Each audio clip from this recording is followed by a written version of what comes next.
Okie dokie. Today we're going to do the electromagnetic wave equation, Lorentz transformation invariance. We're going to show that this is our electromagnetic one-dimensional. We don't have to do a three-dimensional because we're going to only be moving relativistically in the x direction, so we won't have to worry about the y's and z's as far as this is concerned. They don't change. This is the meaty portion of the calculation. So this is our wave equation in one dimension to the speed of light. The second derivative, partial derivatives with respect to x, second partial derivatives of phi with respect to t. These are Lorentz transformations right here, and that is that x prime is equal to, that's x prime in one moving coordinate system is equal to x minus the velocity between the coordinate systems times time, in the original coordinate system divided by the square root of 1 minus v squared over c squared. So that is x prime as a function of x and t. We'll take the partial derivative of this with respect to x. So go find x. There's an x. The derivative is 1. There's no other x's. So the partial derivative of this with respect to x is 1 over the square root of 1 minus v squared over c squared, which we'll call gamma just to make life a little bit easier later on, so we don't have to write 10 symbols instead of just 1. This is another Lorentz transformation, relativistic transformation, just like this was, but it has to deal with time, and it says t prime is equal to t minus v over c squared times x over the square root of 1 minus v squared over c squared, okay? And it relates the time in another coordinate system with another coordinate system that is moving at its velocity of v. And so here's t prime as a function of t and x again. We'll need a t prime x, so the partial derivative of this with respect to x. Well, this is the only place where there's x, so this is 0. This is 1. 1 times this is this. And there's no x here, so it's just a constant. So this t prime, partial of t prime with respect to x is this, which we can write as negative v gamma over c squared. If we don't want to write all this stuff, we could just write this stuff right here. Well, I kind of bounced around a little bit here. We'll need to take the partial derivative of this with respect to time this time. I told you there was 2 variables. So if you go look for Mr. T, no, 0. Here's a t1 times negative v is negative v. And then the square root has no t in it, so just a constant. I'm getting lazy. I'm writing square root. And that equals negative v times gamma, of course. 1 over square root is gamma. So this equals this. A lot easier to write this. We will also need the derivative of this transformation. We did it with respect to x. We need the partial of this with respect to t. So go look for Mr. T. There's Mr. T. The derivative is 1. There's no Mr. T, 0. Here this is divided, so we'll just keep it as a constant right here. 1 over the square root of this, which is also called gamma. Okay, so we need these preliminary things because we're going to plug. We're going to have to derive this here. Let's derive the first derivative of phi with respect to x first. In terms of the other coordinate system, of course, it's phi x partial of phi with respect to x prime times x prime with respect to x plus phi with respect to t prime times t prime with respect to x. So that's the first derivative with respect to x of phi, partial derivative, of course. Let's take the second derivative of this. Well, take the second derivative, x prime of this. You'll have this x prime, and then the derivative of this x prime with respect to x will give you a squared. It'll pop out another one, which will mean you'll have to be a squared. Then you have to take the derivative of this with respect to t prime, and you'll have the x prime x right here. That guy is right there. And then you have to take the derivative of t prime with respect to x, okay? So that takes care of this guy, plus, here's the plus. Now you'll take the derivative of this guy with respect to x prime. So there he is with respect to x prime. This guy is sitting right here. And then the derivative of x prime is x prime x. Plus, and then we'll have to take the derivative of this. We did it with x prime. We'll have to do it with t prime. So t prime right here. And there's this t prime x is right here. And then the derivative of this is t prime x. So that's why we get a squared there. Okay, let's plug this stuff, these people in here, into this equation and try to get this equation. Well, x prime x is gamma. So x prime x squared is gamma squared. This guy is this guy, and of course that guy is that guy. Plus is here. This is right, t prime x, who's that? T prime x is negative v over c squared, negative v over c squared gamma. X prime x is gamma. So we need negative v gamma squared c squared. So here's negative v gamma squared c squared. But these two islands are the exact same islands. This is the same as this. Of course, this doesn't matter, the fact that the derivatives, partials are different in different order. So,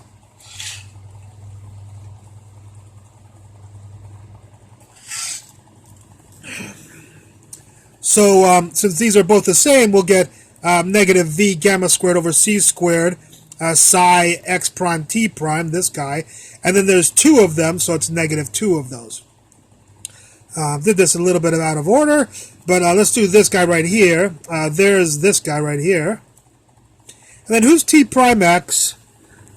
T prime x was down here, negative v over c squared gamma squared. So t prime x squared is this squared, which is positive v squared c to the 4th gamma squared. All right? So if you take all of these people and plug them into here, you'll get this right here. That gives us a phi xx, okay? That's this guy right here. We now have to go after phi tt. Yeah, I know, this is not the funnest mathematics. I don't particularly like this accounting mathematical physics stuff where you got to keep track of everybody. I like more stuff where we're solving stuff. But this makes us smart, so let's try to keep track of it, and it proves an important principle in physics, in advanced physics, advanced theoretical physics. Okay, what's phi t? Well, it's phi x prime t plus phi t prime t. That's the derivative of phi t. And basically the way it works is these cancel, you'll get phi t. These cancel, you'll get phi t. So that's why this is this. It's called the chain rule, of course. I'm sure you're familiar with that if you're watching a video on the invariance of electromagnetic waves to the Lorentz transformations. Derivative of this with respect to time again. We were after phi tt. Well, phi x prime. There's this x prime. You'll take another x prime derivative, which is this. Then you have to take the derivative of this with respect to t prime. There's the x prime, and then the derivative of t prime with respect to t is this. Then the derivative of this guy with respect to x prime, and then this guy is right there, and then the derivative of x prime is x prime t. And then the derivative of this with respect to t prime, and this guy is right here, and then the derivative of t prime with respect to t is right here. Another chain rule for the second partial derivative. All right, let's take those people again and plug them into here. So do you know who x prime t is? Well, let's go look who is x prime t. It was a negative v gamma. Negative v gamma. Negative v gamma will give you, if you square it, because there's two of them multiplied, is v squared gamma squared. Again, these two islands are exactly the same, so I wrote the 2 right here. So we need x prime t. Well, we know that was the v gamma, negative v gamma, and we'll need t prime t is gamma. So we'll need the guy that we had here, v gamma, negative v, negative v gamma times gamma is a negative v gamma squared, and because there's 2 islands, it'll be negative 2. So those 2 islands came here, this one came here, and this is about to come here. Who is t prime t? Well, t prime t is a gamma. So therefore, t prime t prime is gamma squared. Sure enough, there's my gamma squared. So this became this became this. So all these 4 islands became these 3 islands right here. Now let's go back and look at our wave equation, which is phi xx equals 1 over c squared phi tt. Do you know who 1 over c squared is? Yeah, there's a c squared on each of the islands. Do you know who phi tt is? Yeah, it's this guy. He's right here. It's this guy. He's right here. And it's this guy. He's right here. And we divided by c squared each island because it's 1 over c squared times this. 1 over c squared times this is equal to all of these people. And they need to equal whoever phi xx is. And who is phi xx? I'm not going to turn to the page before, but I promise you, if you, I'll let you look at it just in case you think I went nuts. Phi xx was right here, phi xx, which is all of these people. Take a photograph of this, and I promise you all those people are sitting right here. All right? So there's phi xx, all 3 of these people. That equals 1 over c squared times all these people, which is all these people. All right. Well, let's see what kind of fun algebra happens right here. Namely that this island, of course, is the same as this island. So those 2 islands cancel. Why don't we do this? See this person right here? I'm going to swing this guy over. Take the, well, first of all the gamma squareds cancel. Gamma squared, gamma squared, gamma squared, gamma squared, gamma squared. So all the gamma squareds are gone. So if we have, here we'll have 1 and 1 over c squared, and then phi xx, x prime, x prime. So you can take the phi x prime out. You'll get 1, scoot it over from the equal sign, and you'll get minus v squared over c squared, okay? So these 2 became this right here. Now let's take a look at these 2 right here. Why don't we scoot this guy over here and take the phi tt prime out. It's on both islands. So there's the phi tt prime. I decided to not do so many steps here. Do it in 2 steps. I almost ran out of paper though. So scoot this over and take the phi t prime out. You'll get, there's no more gamma squared, of course. You'll get 1 over c squared. There's the 1 over c squared. And over here you'll get v squared over c to the 4th. And the gamma squared again canceled. So v squared over c to the 4th, v squared over c to the 4th. And we scooted it over, so that's why it's negative right there. Okay? And then you factored out the phi tt. So those, scoot this over, pull out the phi tt prime, and you will get this right here on this side of the equal sign. On this side of the equal sign, you'll get this. So this is just algebra from here to here. All right. Well, now I did the last step here. Why don't you pull out the 1 over c squared. You'll get a 1. You'll get v squared over, and here's our first mistake. V squared, if you take c squared out, of course, it's not that. It's c squared. Shows you what happens when you do something when you're tired. Okay, so take 1 over c squared out, you get 1. 1 over c squared out, you get v squared over c squared. Right there, c squared, not c to the 4th. That's why you shouldn't just take pictures of my videos, because as I'm doing them, sometimes I have to correct them. Okay, but at least we corrected it. All right, so we have 5. This guy was just, nothing happened to him. And this, all we did was take out the 1 over c squared and corrected a mistake of ours. Well, 1 minus v squared over c squared, 1 minus v squared over c squared, they cancel. And we'll get this guy, phi xx prime, 1 over c squared, phi t prime t prime. And what does this mean that this partial differential equation, electromagnetic partial differential equation, became in the exact same form as long as we use Lorentz transformations? What does that mean? Well, that means that it is it's what's called invariant in that transformation. So that means that the Lorentz transformations are correct transformations for the electromagnetic wave equation. Now, just to show you that, you might say, well, maybe maybe that happens with all transformations. Well, I'm going to show you real quickly. Hopefully we're going to finish this in a few minutes. We're going to do the electromagnetic wave equation with Galilean transformations and show that they're not invariant and non-invariance of this. Again, we only worry about x, so hopefully we'll go through this fast. This is again the wave equation. Galilean just doesn't have any relativistic. There's no c squared or square root of 1 minus v squared. This is the 500-year-old transformations that people used before they even thought that things could move near the speed of light. Or Lorentz and Newton and Einstein came along. So we'll have to take the derivatives. X prime x is 1. X prime, look for t, is negative v. The transformations for time are just t prime equals t. So t prime with respect to x is 0. T prime with respect to t is 1. All right. So let's take a quick look at our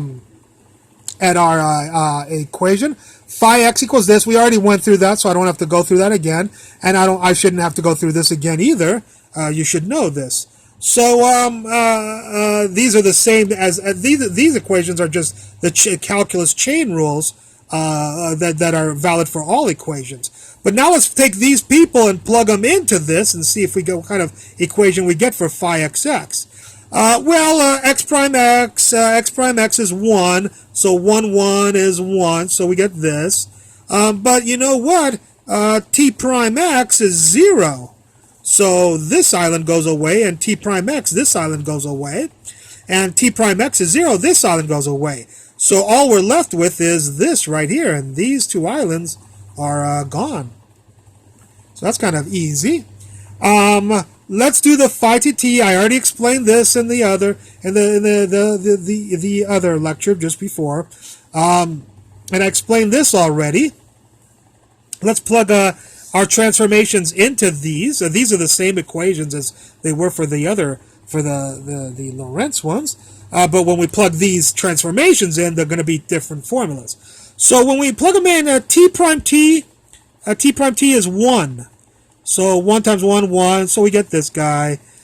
T prime t, 1, x prime t, negative v. So this is negative v. These are both the same, so there's 2 of them. They're both negative v, and then phi t prime x prime. So negative 2 v phi t prime x prime. So these two became this.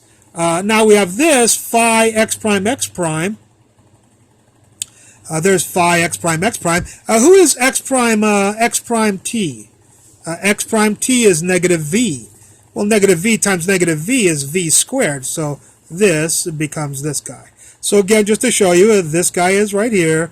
This guy became this guy. These two islands are the same, and they became this guy. And then this term became this term right here.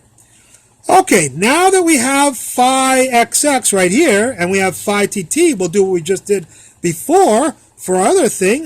We get our wave equation, phi xx equals 1 over c squared phi tt. Do you know who phi xx is? Yeah, phi xx is phi x prime x prime. Okay, there he is. And that equals 1 over c squared times, do you know who phi tt is? Yeah, he's all these people. Oh, that's all these people. Well, we have a problem here. Before we had a mess, but we did algebra and got the equation to look like this.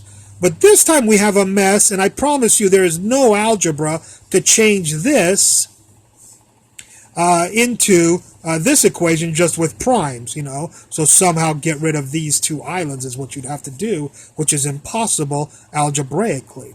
So what we want to show you is Galilean transformations do not work. Make electromagnetic phenomena or relativistic phenomena invariant. And what that means is that if you want to move from one coordinate system to another, you cannot use Galilean transformations. You can't use these formulas, the Galilean formulas, x prime equals x minus vt and t prime equals t.